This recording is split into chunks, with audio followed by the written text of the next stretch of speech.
Hello students, I'm again with you Mrs. Suman, your teacher.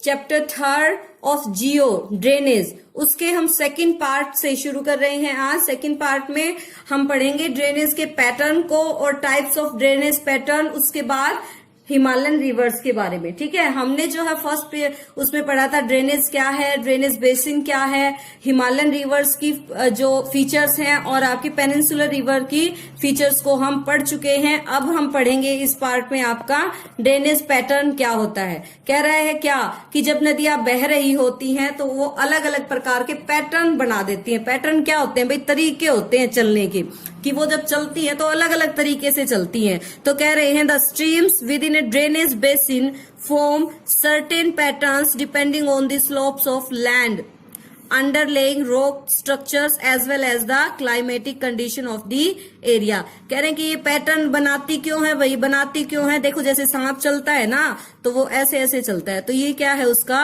Pattern है भाई। ठीक है, तो इसी तरह से नदियां भी क्या करती हैं, जब बहती हैं ना तो अपना अलग से एक पैटर्न बना देती हैं। तो ये पैटर्न किन किन कारणों से बनता है? एक तो कह रहा है स्लोप ऑफ लैंड के कारण, कि जब इनकी स्लोप होता है ना धरती का, उसके कारण। दूसरा अंडरलेइंग स्ट्रक्चर, जो आंतरिक जो बनावट है रॉक्स की, उनके कारण। तीसरा क्या कह रहा है? क्लाइमेटिक कंडीशन जो है ना, वो भी क्या करती है? इफेक्ट करती है किसको? ड्रेनेज पैटर्न को।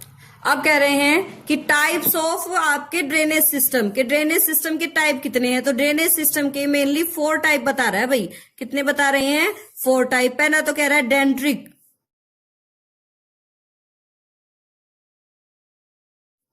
ड्रेनेज। डेंड्रिक ड्रेनेज का मतलब क्या है? जैसे एक पेड़ की शाखाएं निकलती है ना, पेड़ की शाखाएं निकलती है, एक तना होता है फिर उसकी शाखाएं निकलती है, वैसे ही डेंड्रिक में क्या होता है? एक मेन स्ट्रीम होती है, मेन स्ट्रीम के बाद इसकी बहुत सारी स्ट्रीम्स जो हैं निकल जाती हैं डिस्ट्रीब्यूटरी के रूप में। दूसरा कह रहा है ट्रिल्स। ट्रिल्स क्या होती हैं? कि ये जो है रिजेस और वैलीज बनाती चलती हैं। कुछ जगह तो क्या होती है, यहाँ ऊंची होती हैं, ऊंची जगह होने के कारण बीच में से ये नदी निकल जाती है, इसके बहुत सारे पैटर्न बन जाते हैं, तो इसे क्या कहते हैं? आपके ट्रिल्स ड्रेनेज कहते हैं। फिर कह रहे हैं रेक्टेंगुलर ड्रेनेज। अब क्या कह रही हैं? जब नदी सीधी चलती है, फिर मुड़ जाती है, फिर चलती है, फिर मुड़ जाती है, फिर चलती है, ये क्या है? एक रेक्टेंगुलर सी शेप बनाती है, तो इसे रेक्टेंगुलर ड्रेनेज कहते हैं। तीसरा कह रहा है रेडियल ड्रेनेज। ये रेडियल ड्रेनेज है ना आपका, ये 2 तरह का होता है, radial in and radial out. ये किस कारण होता है भाई? जैसे वोल्केनिक जो एक्टिविटी होती है ना, वोल्केनो में पहाड़ निकलता है, तो पहाड़ निकल गया तो इसमें से कुछ नदियां तो क्या होती हैं? इससे आउटवर्ड होती हैं। आउटवर्ड होंगी तो क्या हो जाएगा? Out, radial out. और अगर इनवर्ड हो गया तो क्या होगी? ये नदियां क्या होंगी भाई? इसके अंदर जा रही होंगी। ठीक है, ये क्या हो गए हैं आपके टाइप्स ऑफ ड्रेनेज पैटर्न। इसके बाद देखते हैं हिमालयन रिवर सिस्टम जो है आपका, उसके बारे में देखते हैं। हिमालयन रिवर में पहली पढ़ेंगे कौन सी रिवर हम? पहली है आपकी इंडस रिवर। इंडस रिवर में क्या कह रहे हैं? The Indus river system. Source क्या कह रहे हैं भाई? कहां से निकलती है? बहुत इंपॉर्टेंट है ये। ठीक है, ध्यान से देखना है कि इंडस जो है तिब्बत से निकलती है, और तिब्बत में भी कहां से? लेक मानसरोवर से। कहां से? लेक मानसरोवर से। ठीक है, और क्या कह रही है? It enters India into the Ladakh district. ये भी बहुत इंपॉर्टेंट बात है कि लद्दाख डिस्ट्रिक्ट से भारत में जो है ये एंट्री मारती है। ठीक है, ध्यान रखना है क्या कि तिब्बत के लेक मानसरोवर से निकल के और लद्दाख डिस्ट्रिक्ट के थ्रू भारत में एंट्री कर रही है। कौन? इंडस। और क्या कह रही है? इसकी ट्रिब्यूटरी क्या है? देखो ट्रिब्यूटरी को 2 पार्ट्स में डिवाइड किया है मैंने, ताकि आप इसको याद कर सके। एक ट्रिक दी है, छोटी सी ट्रिक है, आपको थोड़ा ध्यान से देखनी है, जल्दी से आपको इसकी जो है फिर ट्रिब्यूटरीज याद आ जाएंगी। कि झेलम को व्यास का चैन रास नहीं है। व्यास को जो चैन मिला हुआ था ना, वो चैन आपके झेलम को रास नहीं आया। तो क्या कह रहे हैं? झेलम से झेलम नदी, को यहाँ साइलेंट है, व्यास से व्यास नदी, का साइलेंट है, चेन से चेनाब, रा से रावी और सै से सतलुज। ये क्या है? ये जो है ये सभी मिलकर कहाँ एंटर करती हैं? इंडस नदी के साथ मिलकर मिथानकोट में एंटर करती हैं, और जैसे मिथानकोट में एंटर करती हैं कहाँ पहुंच जाती हैं? पाकिस्तान में। ठीक है, पाकिस्तान में के मिथानकोट में जाकर ये सभी मिलती हैं। ये बहुत ही इंपॉर्टेंट बात है, आपको ध्यान रखनी है क्या कि ये जो है मिठानकोट पाकिस्तान में मिलती है।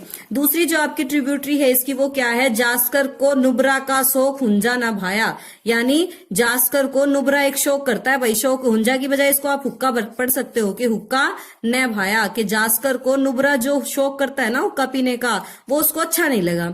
तो क्या कह रहे हैं, जास्कर से जास्कर नदी, को साइलेंट कर दिया, नुब्रा से नुब्रा नदी, का को साइलेंट कर दिया, शोक से शोक नदी, हुंजा से या हुक्का से हुंजा नदी, और न भाया को साइलेंट कर दिया। ठीक है, तो क्या कह रहे हैं, जो ये जो सभी नदियां हैं दूसरे जो मैंने बताया है इनको अलग क्यों किया है, क्योंकि ये कहाँ मिलती हैं, आपके कश्मीर रीजन में ही मिल जाती है, यानी भारत में ही मिलती है। और इसकी विशेषता क्या बता रहे हैं कि जो इंडस प्लेन है ना वो बहुत ही जेंटल स्लोप का है, बहुत तीखी स्लोप नहीं है भाई, बहुत धीरे धीरे स्लोप यहाँ है। और टोटल लेंथ जो है आपकी इसकी कितनी है, 2900 किलोमीटर है। और ये थर्ड इंडस बेसिन है, is located in India in the state of, देखो कहाँ कहाँ पे है भाई, ये जम्मू कश्मीर में है, हिमाचल प्रदेश में है और पंजाब में है, बाकी कहाँ फैला हुआ है, आपके पाकिस्तान में फैला हुआ।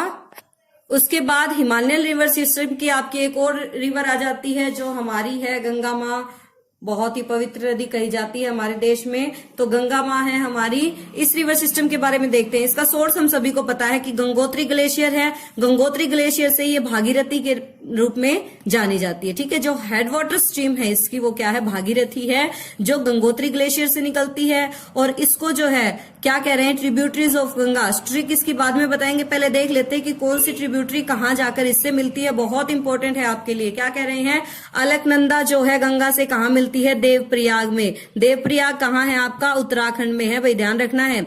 फिर कह रहे हैं Ganga rises from the Yamunotri, Ganga कहाँ से निकलती है, यमुनोत्री ग्लेशियर से निकलती है। और हिमालय के यमुनोत्री ग्लेशियर से। और गंगा को कहाँ जाके ज्वाइन करती है भाई, इलाहाबाद में। इलाहाबाद कहाँ है आपका, यूपी में है। ठीक है, फिर कह रही है घाघरा, घाघरा भी क्या है, इसकी एक ट्रिब्यूटरी है। घाघरा है, गंडक है, कोसी है, ये नेपाल हिमालय से निकलती है भाई, नेपाल की साइड जो हिमालय है वहां से निकलती हैं। और क्या कह रहे हैं, चंबल है, बेतवा है, सोन है, ये कहां से निकलती है, कुछ सूखे इलाकों से निकलती हैं। और क्या कह रहे हैं, द रिवर बफरकेट क्या करती है भाई, बफरकेट कर जाती है, यानी बट जाती है कहाँ, फरक्का, वेस्ट बंगाल में फरक्का नाम की जगह है, वहां भागीरथी और हुगली दो जगह पर ये जाके क्या हो जाती है, इसकी डिस्ट्रीब्यूटरी निकल जाती है। देखो ट्रिब्यूटरी क्या होती है, जो आपकी नदी में आकर जो शाखा मिल जाए, ठीक है, जिसका सोर्स कुछ और है लेकिन आकर वो कहाँ मिल गई है, आपकी मेन स्ट्रीम में मिल गई है। लेकिन डिस्ट्रीब्यूटरी क्या है, जो आपकी मेन स्ट्रीम से ही कट के दूसरी बनती है। ठीक है, तो भागीरथी और हुगली दो भागों में ये बढ़ जाती है, कहाँ, फरक्का, फरक्का कहाँ है, वेस्ट बंगाल में। ठीक है, और क्या करती है, flow southward through the deltaic plains of the Bay of Bengal, Bay of Bengal के जो प्लेन्स हैं, डेल्टा से जो प्लेन बने हुए हैं उनके साउथ में बहना शुरू कर देती हैं। फिर कह रहे हैं क्या, main stream flow southward into Bangladesh. Main stream में क्या रह गया आपका, भागीरथी रह गई है। ठीक है, हुगली बता दिया साउथवर्ड। और अब कह रही है कि जो मेन स्ट्रीम है ना वो फ्लो कहाँ कर रही है आपकी, वो फ्लो कर रही है साउथवर्ड इनटू बांग्लादेश, बांग्लादेश में चली गई है अब ये। ठीक है, और कहाँ में किसके साथ मिल गई है, ब्रह्मपुत्रा के साथ मिल गई है। अब क्या कह रहे हैं, एक फैक्ट बता रहे हैं, क्या फैक्ट है कि इसकी टोटल लेंथ कितनी है, 2500 किलोमीटर है। ऑलरेडी हम आपको सेकंड चैप्टर में बता चुके हैं। अब कह रहे हैं कि जो आपकी गंगा और ब्रह्मपुत्रा है ना, दोनों नदियां मिलकर जो है आपका बहुत विश्व का सबसे बड़ा डेल्टा बनाती हैं। कौन सा, सुंदरबन का डेल्टा। ठीक है, ये फैक्ट है इसका। और क्या कह रही हैं, इसकी डिस्ट्रीब्यूटरीज को याद करने की ट्रिक क्या बता रही हैं कि यशोदा को रामसागन और घाघरा चाहिए। तो य से यमुना, सो से सोन, द्वा से दामोदर, को साइलेंट है यहाँ, रा से रामगंगा, मैं से महानंदा, शाह से शारदा, गन से गंडक, और साइलेंट है, और घाघरा से घाघरा, और चाहिए यहाँ साइलेंट है। इस तरह से ये आपकी शॉर्ट ट्रिक है जिससे आप क्या करेंगे, इसकी ट्रिब्यूटरीज को लर्न करें। नेक्स्ट आपकी हिमालयन रिवर्स में थर्ड रिवर आती है ब्रह्मपुत्रा रिवर। ठीक है, इसका सोर्स क्या है, सेम जो आपका इंडस रिवर का है ना, इंडस रिवर के बिल्कुल पास से, इंडस और सतलुज नदी के बिल्कुल पास से निकलती है। कहां से, Tibet, east of Mansarovar lake, Tibet में ईस्ट के मानसरोवर लेक से निकलती है आपकी क्या, आपकी ब्रह्मपुत्रा नदी। ठीक है, ट्रिब्यूटरी कौन कौन सी है इसकी, दिबांग और लाहित जो है इसकी मुख्य ट्रिब्यूटरी है। ठीक है, अब क्या कह रही है, ये पूर्व की ओर बहती है और भारत में अरुणाचल प्रदेश के थ्रू एंट्री करती है। और ये एंट्री करती है ना, तो एक गोड्स होता है। गोड्स क्या होती है, जब पहाड़ियां बहुत खड़ी स्लोप में कट जाती है ना, ये पहाड़ियां हैं दोनों, ये क्या है आपकी पहाड़ियां हैं, और यहां से जब ये एंटर कर रही है तो इस चीज को पूरी को क्या कहेंगे, गोड्स कहेंगे। ठीक है, गोड्स से जो है ये भारत में एंटर करती है, और कौन से डिस्ट्रिक्ट, कौन से उसमें आ जाती है, स्टेट में, अरुणाचल प्रदेश में आ जाती है। ठीक है, फिर क्या कह रहे हैं, here it is called Dihang and it is joined bye Dibang, the Lohit and the many other tributaries. यहाँ इसे दिहांग कहते हैं, और इसके बाद जो है ये दिबांग और लोहित के थ्रू जो है इसकी ट्रिब्यूटरीज में मिल जाती हैं। अब क्या कह रहे हैं, in Tibet the river carries a smaller volume of water and less silt. क्या कह रहे हैं, तिब्बत का कुछ इलाका है, वहां इसका पानी की जो वॉल्यूम है ना बहुत कम हो जाती है, और सिल्ट जो है वो भी बहुत कम हो जाती है। क्यों हो जाती है, क्योंकि यहाँ बहुत ही ठंडा इलाका है और सूखा इलाका है। ठंडा और सूखा इलाका होने के कारण पानी का बहाव कम हो जाता है, और जैसे ही इंडिया से पास होती है तो यहाँ जो है हाई रेनफॉल वाले एरिया से आती है। देखो अरुणाचल प्रदेश, आसाम इन एरिया से होते हुए ये आती है, तो यहाँ बहुत बारिश होती है। बहुत बारिश होने के कारण पानी यहाँ बहुत ज्यादा होता है। ठीक है, पानी ज्यादा होता है, पानी के बहाव के साथ ही अपने साथ बहुत ज्यादा सिल्ट भी लेकर आती है।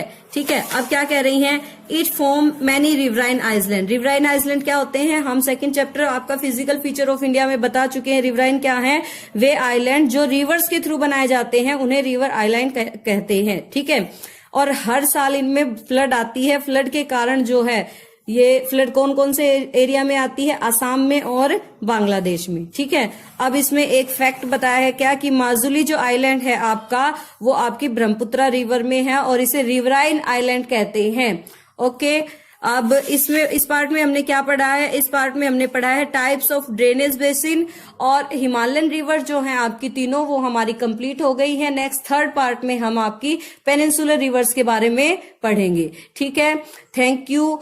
लेकिन ध्यान रखें, चैनल को आप सब्सक्राइब करें, वीडियो को शेयर करें, वीडियो को लाइक करें, ताकि मैं और अच्छी अच्छी वीडियो आपके लिए बना सकूं। ठीक है, thank you, have a nice day.